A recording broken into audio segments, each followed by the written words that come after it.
Estimados estudiantes de la Universidad Rural de Guatemala, bienvenidos al curso de Administración Financiera 1, código FG 078. Mi nombre es Elmar Avidán de León Mazariegos y en este espacio voy a desarrollar el tema de la semana 1 con el título Contabilidad moderna de costos. El objetivo de la clase es conocer los conceptos básicos de la contabilidad de costos. Y nos tenemos que hacer la primera pregunta: ¿qué es la contabilidad de costos? Y la contabilidad de costos identifica, mide, reporta y analiza los diversos elementos de los costos directos e indirectos asociados con la producción de bienes y la comercialización de esos mismos bienes. Es decir, que la contabilidad de costos nos ayuda a identificar los costos de elaborar un producto, los costos que un producto lleva en relación a los materiales directos, los costos de mano de obra directa que intervienen en ellos, así como los gastos indirectos de fabricación.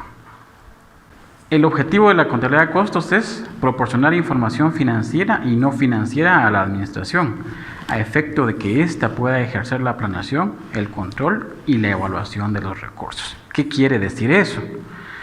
Que si un administrador necesita hacer un pedido de materia prima, hacer un pedido de insumos, utiliza la contabilidad de costos para establecer qué cantidad de pedido hacer, a qué proveedores hacerlos y qué requerimientos necesitan de esa materia prima.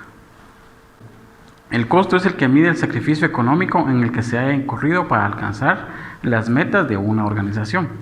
Para el caso de un producto, el costo representa la medición monetaria de los recursos que se hayan usado, como por ejemplo los materiales directos, la mano de obra directa y los costos indirectos de fabricación.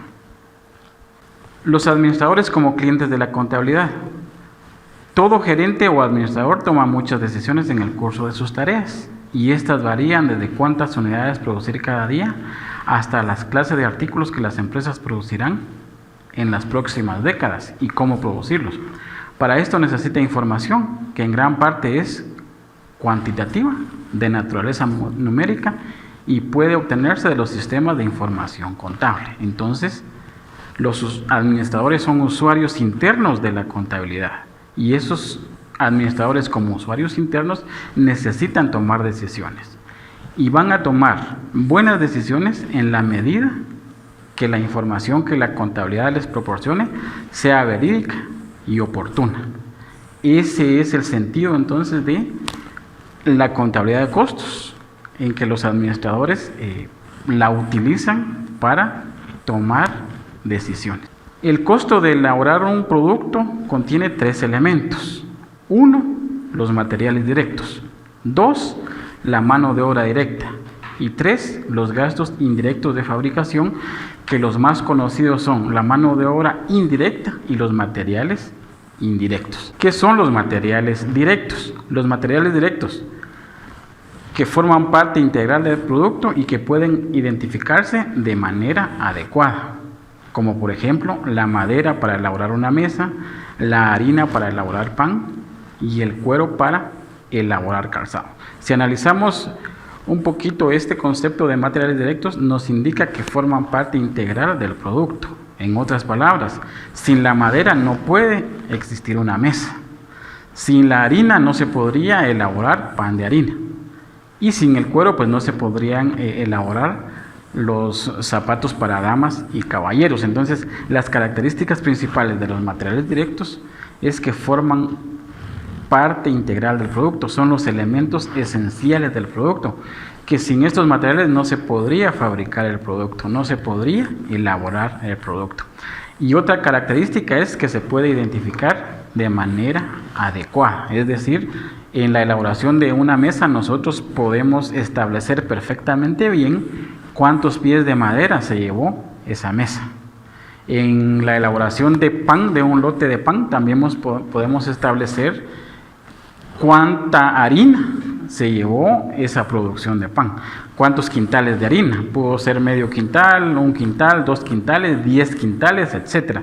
Pero se puede establecer perfectamente bien cuál es la cantidad de materia prima que forma parte para elaborar el producto. Esas son las características de los materiales directos. La mano de obra directa es el segundo elemento del costo del producto.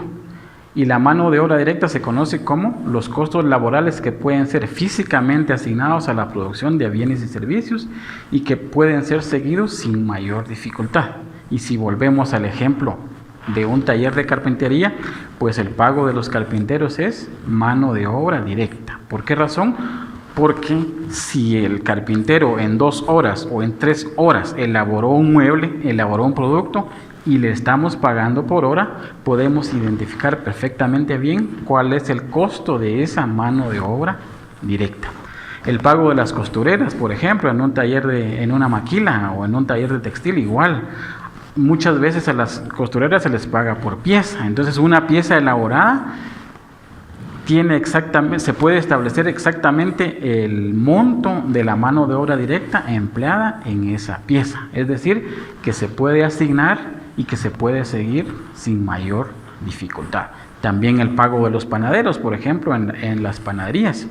A ellos muchas veces se les paga por quintal amasado o por tiempo trabajado. Entonces, si en 1 hora, en 2 horas, en 5 horas amasan un quintal de harina, se puede establecer perfectamente bien el costo de ese elemento del producto. A eso se refiere entonces la mano de obra directa. El tercer elemento del costo de producción o del costo de elaborar un producto son los gastos de fabricación, y esto nosotros lo podemos establecer como todos los costos de producción, excepto los materiales directos y la mano de obra directa. Algunos ejemplos muy básicos de gastos indirectos de fabricación son los materiales indirectos, la mano de obra indirecta, los servicios públicos, los seguros, la depreciación de la maquinaria, la depreciación de equipo. Si nos referimos un poquito a los materiales indirectos y seguimos con el ejemplo de una mesa o de un escritorio, un material indirecto pueden ser los remaches que sirven para sujetar la madera. Pero esos remaches, aunque forman parte del producto, aunque forman parte de la mesa, se les considera materiales indirectos. ¿Por qué? Porque contabilizarlos es muy difícil y requeriría de mucho trabajo. Es decir, si una mesa lleva 6 remaches, tendríamos que establecer cuál es el costo por remache y poder asignarle a ese producto esa cantidad de materiales indirectos. Entonces es muy complejo, es un poco complicado hacer esa contabilización. Por eso es de que se categoriza como un gasto indirecto de fabricación, porque no es ni material directo ni mano de obra directa. ¿Por qué razón? Por las características específicas de los materiales directos y por las características específicas de la mano de obra directa. Otro ejemplo de gasto indirecto de fabricación es la mano de obra indirecta. ¿Por qué se le llama mano de obra indirecta? Porque no interviene directamente en la elaboración del producto. Pero si no existiera ese trabajador, ese administrador que está al frente de la empresa y que su sueldo se considera como mano de obra indirecta, quizás el proceso de producción no caminaría. Por eso es de que es un elemento del costo del producto, el gasto de fabricación, pero como no interviene directamente en la elaboración del producto, se le considera como tal, como gasto de fabricación. Y un ejemplo claro de la mano de obra indirecta es el sueldo del bodeguero. Por ejemplo, al sueldo del bodeguero muchas veces, ellos ganan muchas veces por salario mensual, es decir, reciben un sueldo mensual. Sin importar cuántos productos se elaboren, ellos obtienen su salario, pero la pregunta es, ¿cómo le asignamos esa parte del salario mensual del bodeguero a cada uno de los productos que se elaboran en un mes? Es muy complicado. Es decir, si el bodeguero gana el salario mínimo, podrían ser 3,000 quetzales, 3,500 quetzales o 4,000 quetzales, y en el mes el taller de carpintería elabora 200 artículos, entonces es muy complicado asignarle a cada artículo de esos el salario del bodeguero. Por eso esa mano de obra indirecta se considera como un gasto de fabricación. Igual los servicios públicos, pero los servicios públicos relacionados a las áreas de comercialización, a las áreas de ventas o a las áreas de administración. Es esa entonces la explicación de los gastos indirectos de fabricación. Para que continúen con su estudio, les dejo 5 preguntas que tienen relación con el tema que he explicado el día de hoy. La idea es de que ustedes las analicen, que investiguen las respuestas y que vayan formando su glosario de términos, que seguramente les va a servir para sus evaluaciones parciales y para sus evaluaciones finales. Muchísimas gracias por su atención.